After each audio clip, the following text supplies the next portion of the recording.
Halo Tribuner, selamat sore dan apa kabar Anda?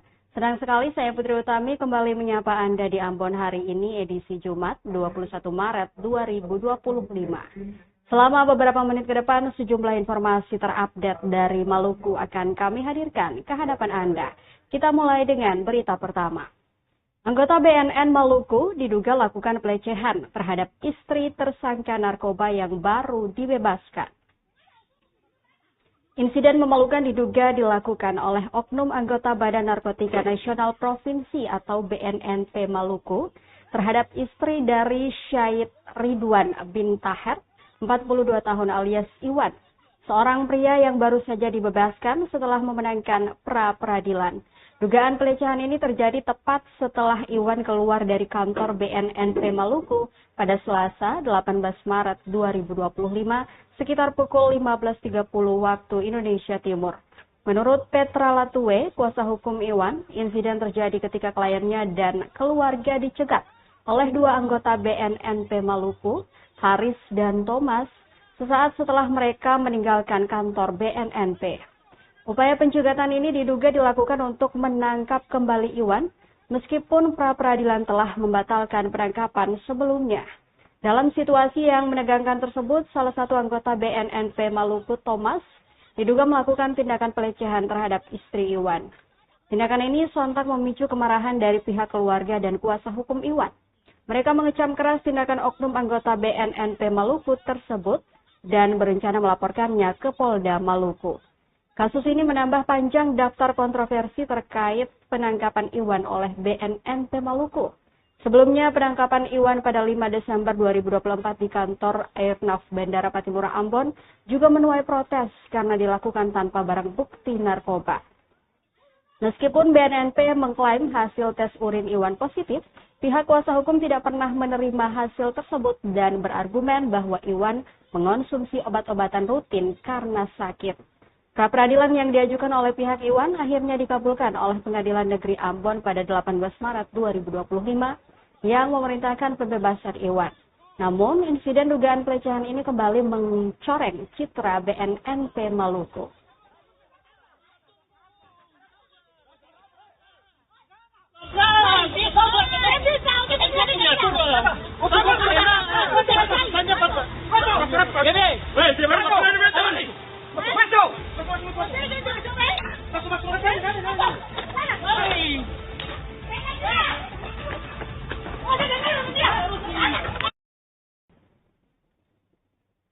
Informasi lainnya, Tribuners, Inspira Maluku aksi persoalkan sejumlah kasus di Kanwil Kemenak Maluku.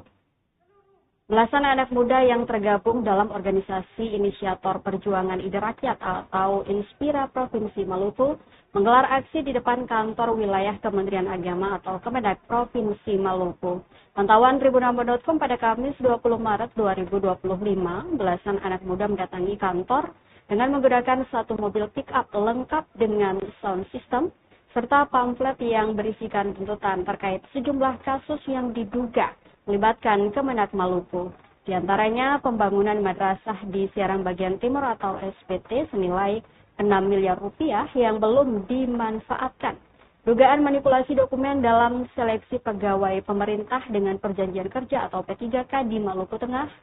Dugaan penyalahgunaan anggaran untuk pembangunan tempat parkir di kantor Kemenak Maluku yang menghabiskan anggaran hingga 4 miliar rupiah. Kurangnya transparansi terkait dugaan keterlibatan gratifikasi dalam proyek pembangunan asrama haji. Masa aksi pun mendesak Kementerian Republik Indonesia untuk memecat Kepala Kakanwil Provinsi Maluku, Hayamin. Menanggapi aksi itu, para pendemo pun diajak untuk bertemu dengan sejumlah pejabat Kemenak Maluku, Kepala Bidang Pendidikan Madrasah, Ketua Tim Organisasi Kemenak Provinsi, PPK Kemenak, Ketua Tim Hukum. Kepala Bidang Pendidikan Madrasah Lapata menjelaskan bahwa izin operasional untuk madrasah di SBT belum diterbitkan oleh Kementerian Agama. Hal ini menjadi alasan belum beroperasinya bangunan tersebut. Sedangkan terkait dengan seleksi P3K di Maluku Tengah, Ketua Tim Organisasi Kemenak Provinsi Ismail Kaliki menegaskan bahwa telah diambil langkah tegas dengan pemberhentian pelaku dan sanksi kepada yang terlibat. Sementara menyoal tempat parkir, pejabat pembuat komite atau PPK Kemenak menegaskan bahwa hal tersebut Badan Pemeriksa Keuangan atau BPK telah dilakukan pemeriksaan dan hasilnya sesuai dengan aturan yang berlaku. Usai memberikan penjelasan, tim hukum Kemenak Provinsi Maluku juga memberikan peringatan bahwa jika laporan yang disampaikan oleh massa aksi tidak terbukti, maka mereka akan mengambil langkah hukum berupa somasi. Diketahui usai pertemuan ini, massa aksi langsung bergegas ke Kejaksaan Tinggi Maluku.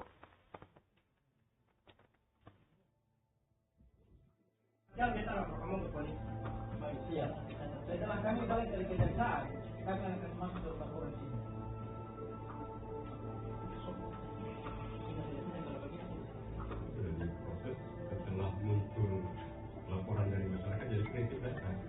Hari ini terus saudara datang bicara soal P3 Kapolri jika ada. Ironis Stadion Unpati menuju World Class University, kampus elit potong rumput sulit. Kondisi memprihatinkan Stadion Sepak Bola Universitas Patimura atau Unpati Ambon kembali menjadi sorotan. Di tengah ambisi Unpati untuk menjadi World Class University atau universitas kelas dunia, fasilitas olahraga justru terabaikan. Seorang mahasiswa Unpati, Adi, mengungkapkan kekecewaannya saat mengantarkan adiknya yang kuliah di Fakultas Keguruan dan Ilmu Pendidikan atau FKIP, Program Studi Pendidikan Jasmani, Kesehatan, dan Rekreasi atau Penjaskesek.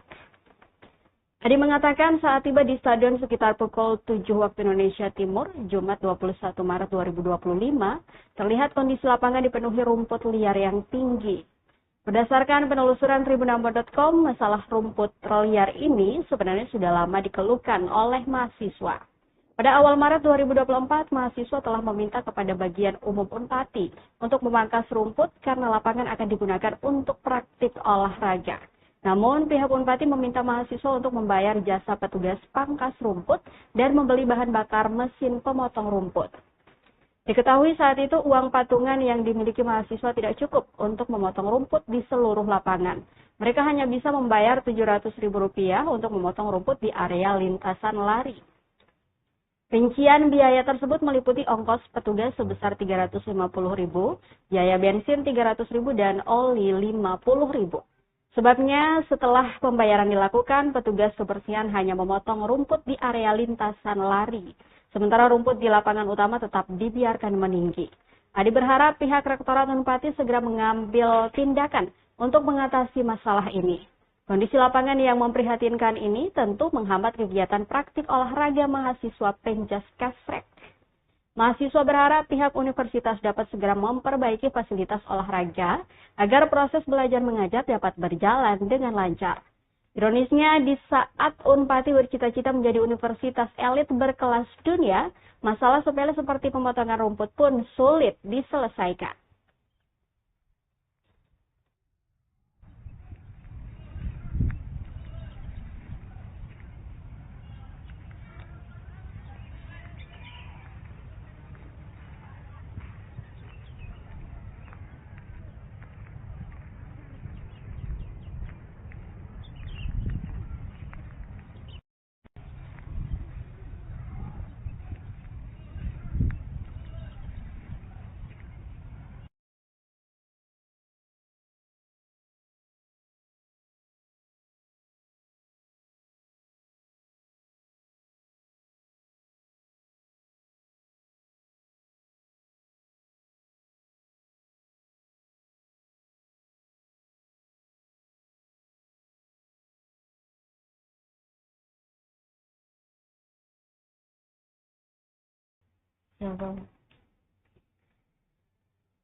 Kita ke Maluku Tenggara, Tribuners. Sidak distributor di Kota Tual, Rumrah pastikan Bapok aman jelang Idul Fitri.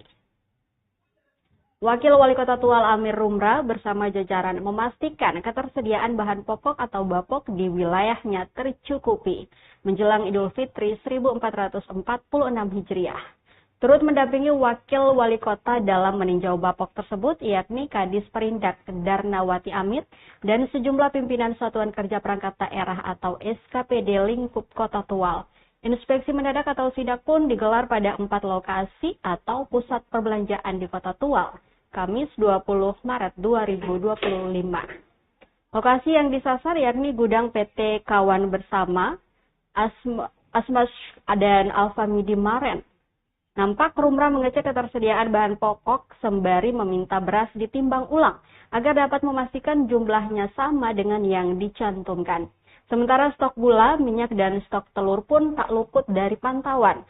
Seusai melakukan peninjauan pasar di 24 tempat tersebut, Wakil Wali Kota Tual Amir Rumra mengatakan ketersediaan bapok menjelang Ramadan aman. Menurutnya, selain memastikan ketersediaan juga memantau distribusi bapok harus sampai ke sasarannya, yakni pulau-pulau di Kota Tual.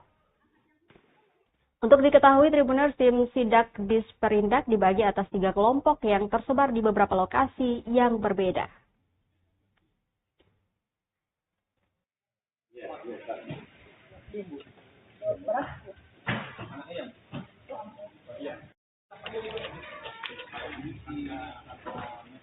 Ribuan lebih, 2.000.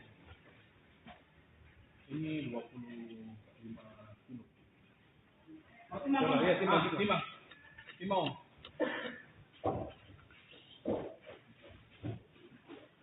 Kasih itu dong. 50 paket.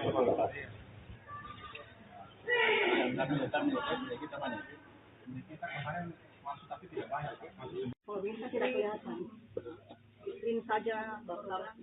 Jadi semua orang tahu bahwa ini barang yang tidak layak untuk dikonsumsi. Ini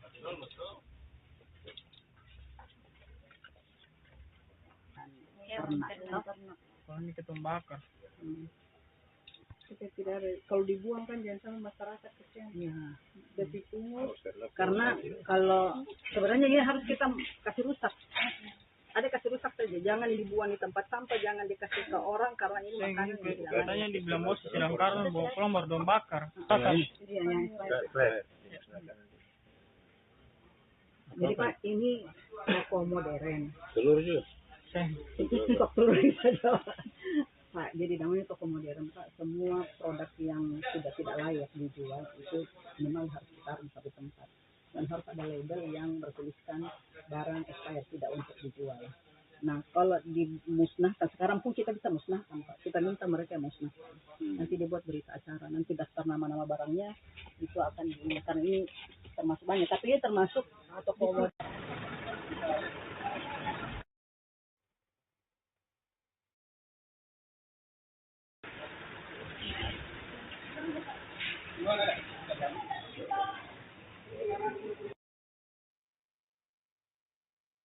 PLN sosialisasi rencana pembangunan PLTMG Seram 2 20 MW di Kelurahan Namasina, Kota Masohi.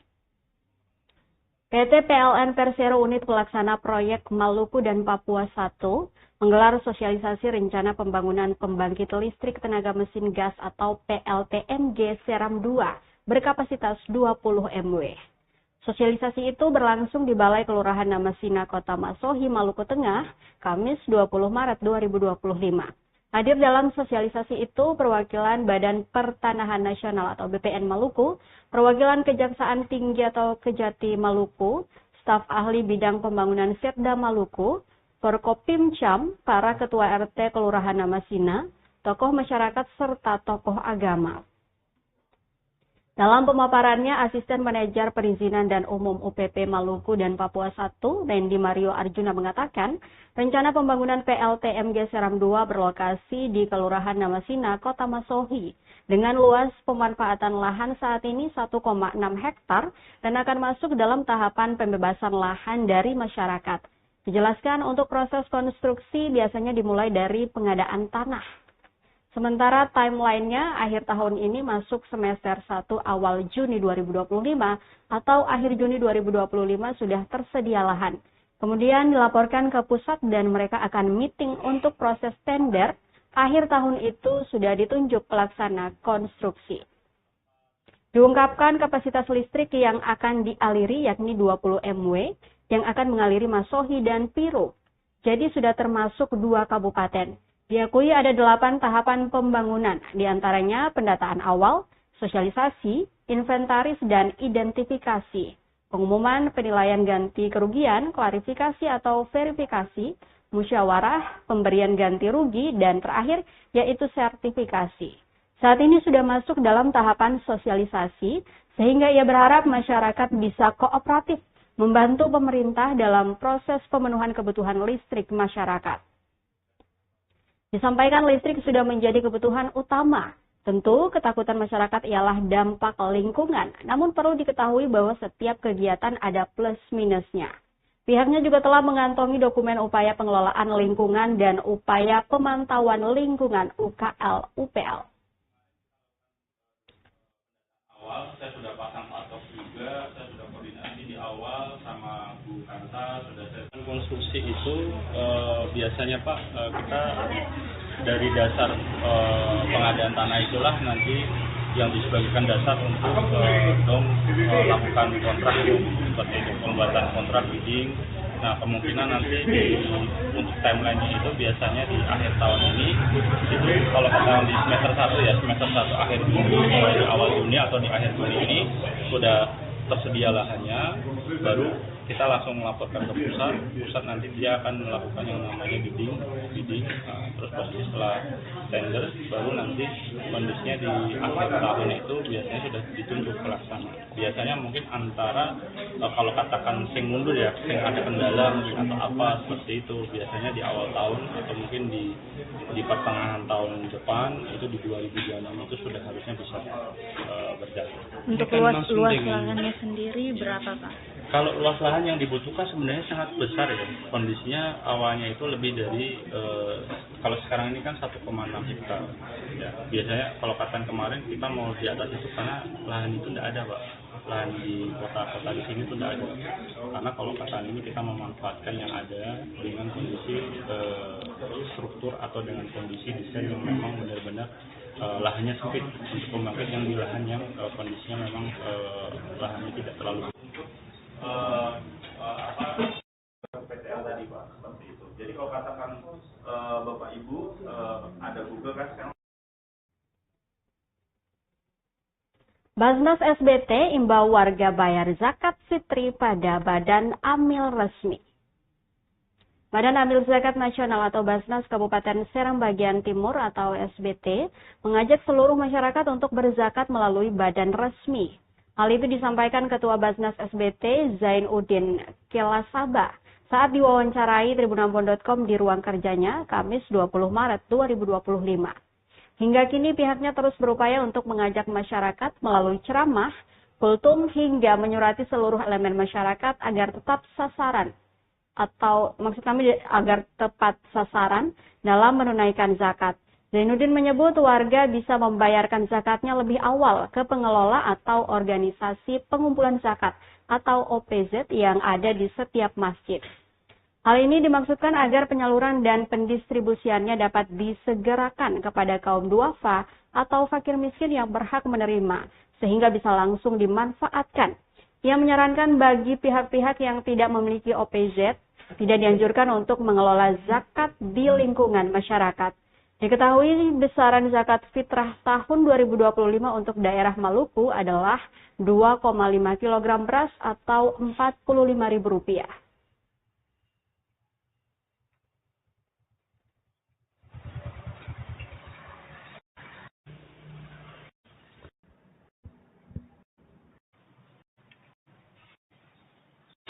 Baik, kaitannya dengan momentum bulan Ramadan, kami dari Badan Amil Zakat Nasional Kabupaten Serang Bagian Timur sudah menghimbau kepada seluruh masyarakat, baik lewat ceramah-ceramah kultum kami dari masjid ke masjid, kemudian surat yang sedang kami kirim, kurang lebih sudah hampir 300-an surat yang kami kirim ke pelaku usaha, baik perorangan, kemudian korporasi, BUMD, kemudian bank, dan kementerian vertikal, kemudian komisi, lembaga negara, TNI, Polri. Kami sudah mengirimkan surat untuk mengajak mereka berzakat melalui Badan Amil Zakat resmi. Satu-satunya badan amil yang dibentuk oleh negara, yaitu Basnas, maupun kami juga menghimbau kepada masyarakat untuk bisa mendistribusikan zakatnya. Kalau tidak bisa ke Basnas, bisa ke UPZ yang telah dibentuk oleh Basnas, baik di masjid-masjid yang sudah punya UPZ. Kalau yang tidak punya UPZ, ya kita sarankan tidak perlu mengelola zakat, karena zakat ini tertata, kemudian tercatat, terdistribusi, dan tertanggungjawabkan secara baik dan terlaporkan secara nasional. Sehingga kami juga menghimbau kepada masyarakat, masjid-masjid yang belum punya UPZ atau kelompok orang per orang yang tidak punya izin mengelola zakat, maka zakatnya tidak boleh dibawa ke mereka. Zakatnya kalau bisa disalurkan kepada lembaga resmi, yaitu Badan Amil Zakat.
Kita ke berita terakhir, Tribuners. Spesial Hari Ulang Tahun Warga, Bupati Maluku Tenggara launching cek kesehatan gratis. Bupati Maluku Tenggara atau Malra Muhammad Taher Hanubun launching cek kesehatan gratis atau CKG bagi warga yang berulang tahun. Cek kesehatan gratis ini serentak dilakukan di beberapa puskesmas yang akan dipantau langsung Bupati Taher melalui video conference. Launching tes kesehatan gratis hari ulang tahun ini digelar di Puskesmas Kolser, Kecamatan Kei Kecil, Kamis 20 Maret 2025. Pantauan tribunambon.com, Bupati Taher tiba di lokasi tepat pukul 9.25 waktu Indonesia Timur, didampingi Forkopimda. Bupati Taher lantas disambut kalungan syal berwarna merah. Nampak kurang lebih 30 masyarakat yang telah terdaftar secara online mengikuti CKG ini. Menurutnya, selain CKG, program lain yang segera akan dilaksanakan adalah makan siang bergizi gratis atau MBG, juga upaya penurunan kasus TBC 50% dalam 5 tahun, serta pembangunan rumah sakit lengkap berkualitas di Malra. CKG yang dilaksanakan saat ini, lanjut Taher, dirancang pemerintah untuk meningkatkan kesadaran masyarakat tentang pentingnya kesehatan.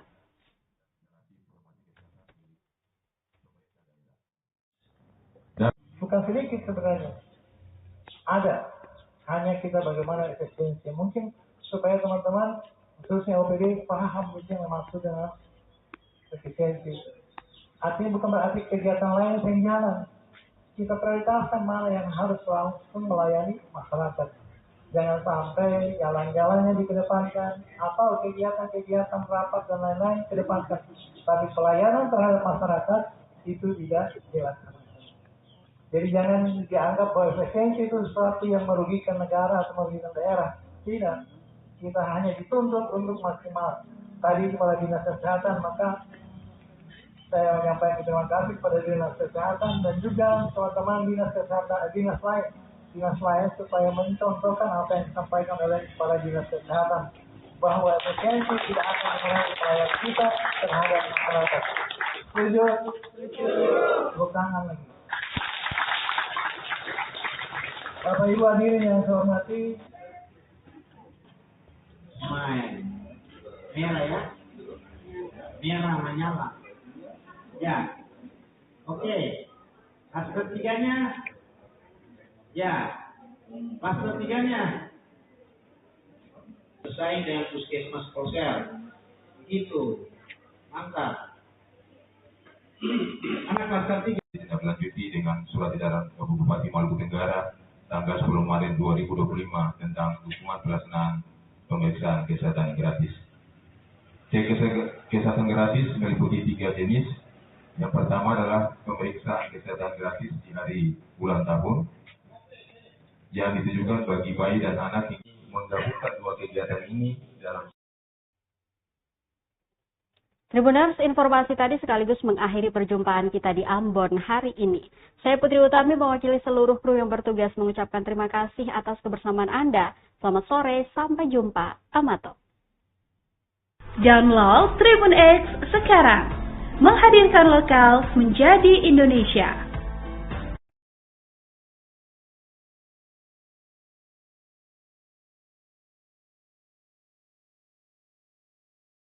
Download Tribun X